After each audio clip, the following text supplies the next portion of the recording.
ঈদের আগে শুরু হতে যাচ্ছে প্রধানমন্ত্রীর ফ্যামিলি কার্ড বিতরণ। এই চলতি রমজানে পাইলট প্রকল্প হিসাবে চালু করতে যাচ্ছে ফ্যামিলি কার্ড। চলুন জেনে আসি এই কার্ডটি আপনারা কবে থেকে নিতে পারবেন এবং কারা পাবেন। নির্বাচনের আগে তারেক রহমান ঘোষণা করেছিলেন, আমি নির্বাচিত হলে ফ্যামিলি কার্ড বিতরণ করব। সেই উপলক্ষে ফ্যামিলি কার্ড পৌঁছে যাবে গ্রামগঞ্জের মহিলাদের হাতে। তবে এই ফ্যামিলি কার্ডের ভিতরে কিছু অংশ টাকা থাকবে, যেমন হতে পারে 2000 টাকার মতো।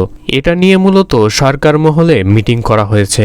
পরিবেশ জলবায়ু মন্ত্রী আব্দুল আলম মন্টু সাংবাদিকদেরকে বলেন, তিনি জানান ফ্যামিলি কার্ড বিতরণে কোনো বিধিনিষেধ থাকিবে না। তার মানে হতদরিদ্র থেকে মধ্যবিত্ত পর্যন্ত এই কার্ডটি সবাই পাবে। ইতিমধ্যে রমজান উপলক্ষে 5 কোটি মানুষের ফ্যামিলি কার্ড বিতরণের আশ্বাস দিয়েছেন সরকার।